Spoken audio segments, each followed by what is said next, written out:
This product was gifted by MetaQuest. Hey guys, Ninja Guy VR here, and about 5 months ago, Upload VR has given us a showcase showing an assortment of exciting games on VR.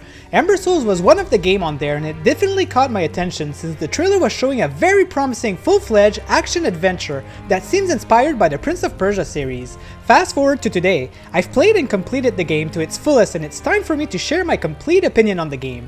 Will this one be talked about in many coming months, or will it be lost in the sands of time? Let's find out!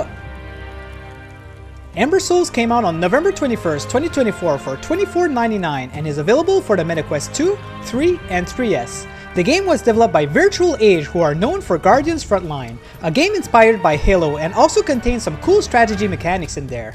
If you're on the MetaQuest Plus subscription, make sure to have a look since it's currently part of the service. So this is a full-on action-adventure story-focused game. Your main goal is to travel in these levels where you'll have an assortment of things to do.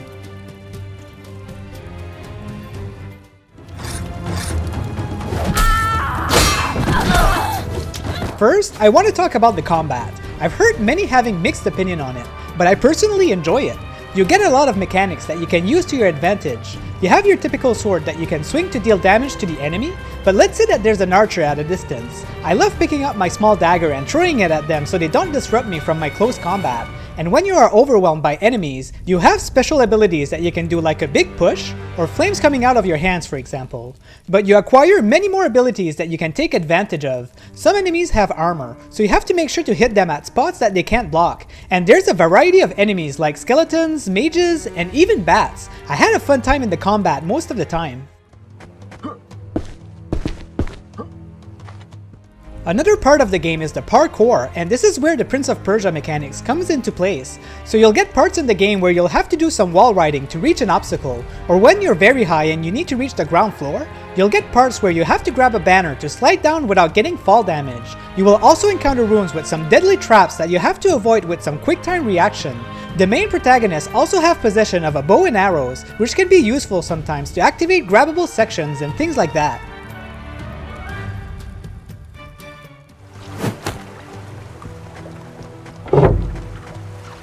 The last main aspect of the gameplay are puzzles. They are pretty light, but that's understandable since you want to have a large variety of players finishing the game. You'll get things like reflecting a beam of light in the proper position, but my favorite puzzle is when you have to call your falcon friend and look through his eyes to find a code to open a door. Yes, Master.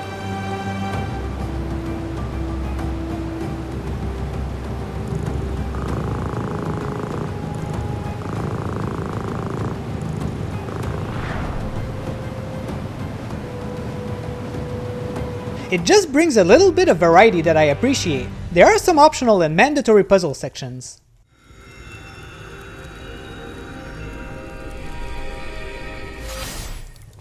Who are you? How did you get in here?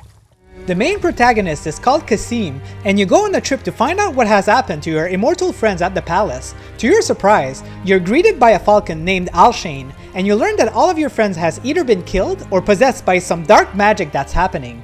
Throughout your adventure, you also encounter a lady named Arya who you rescue, and then learn about the 4 magic stones that you need to find to break the spell from the giant palace. I loved the story overall. It doesn't overstay its welcome and pretty easy to follow.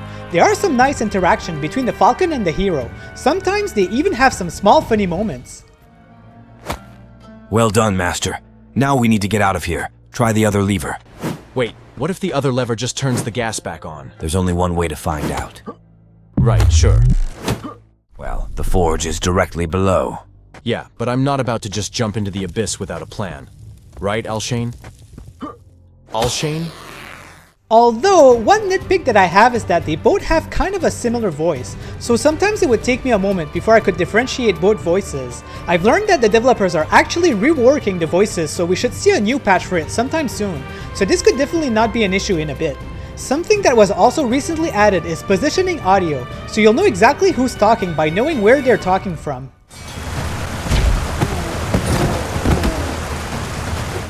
So the main campaign took me about 6 hours to complete on the hardest difficulty, and it was a solid 6 hours. It didn't drag too much, and I find that it wasn't too short either.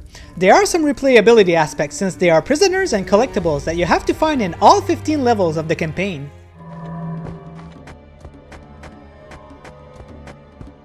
There is a side mode that you can play called Raid. You basically have access to a bunch of dungeons that you can play where you have to find the exit as fast as possible. You will get a nice map on your wrist that will help you to find the location that you need to go. It's great if you've finished the game but you want more of it. What's nice is that all of the experience and money that you get from the raid transfers over to your main campaign. So you can grind and get some nice perk if you want to, but it's not necessary. There is also a weekly showcase raid that you can do, which is great because this is where you'll find a bunch of people trying to be on the top. Another mode currently available is the sandbox. You can select the type of obstacles that you want in your arena, the type of enemies that you want to fight, the weapons, and also other little settings. It's fun if you want to practice the combat or just play around with things. When you look at the menu, looks like we'll also be seeing a mixed reality mode in the future, but it's not currently available. When I started the game, a concern to me that came right away is that this could be an asset flip or just a cash grab, but when playing, you can see that there has been enough work in it to be its own unique visuals. It's not amazing, but also it doesn't feel cheap. It's right in the middle. There are some locations that are well crafted and thought of, to a point where I stopped and just looked at the scenery to appreciate what I was seeing. It's well balanced.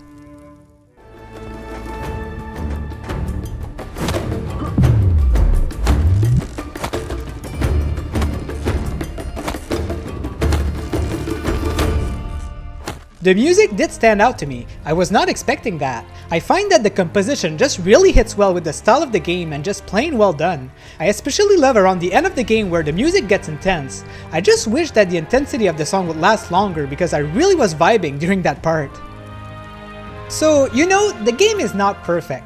I've encountered a lot of issues during my playthrough and I've reported all of them to the developers, 10 in total, and this is why you're seeing numbers on this since this is the detailed video that I sent them.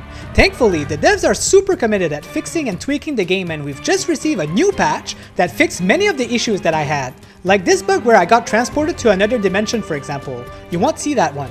But there are still bugs still happening like an infinite loading time, or weird graphical and FPS glitch that happens to me from time to time. This is still being investigated. Another one is there's a few times where I was able to get out of bound, and there's this one time where an enemy got through a wall, and it took a long time for it to respawn back so I could continue the level, but at least it did end up getting unstuck. The game is fun, I really enjoyed my time with it and it's very well constructed, but because of the issues that it's having right now, it did affect my fun factor a little. With the new patch, I think that it's worth a purchase because it is one awesome journey that you're going through. But maybe it's worth waiting a little bit also because they are still working on things like the voice acting, and they're also improving things in the combat. So what I can say is that your playthrough will be more enjoyable than mine, and that's telling something because I did enjoy it. Thanks for watching guys, hopefully you've enjoyed my review. I'm about to jump into some more exciting games, so make sure to hit that subscribe button to keep up to date with more reviews. And clicking that like button if you enjoyed this video would be super appreciated. See you on the next video!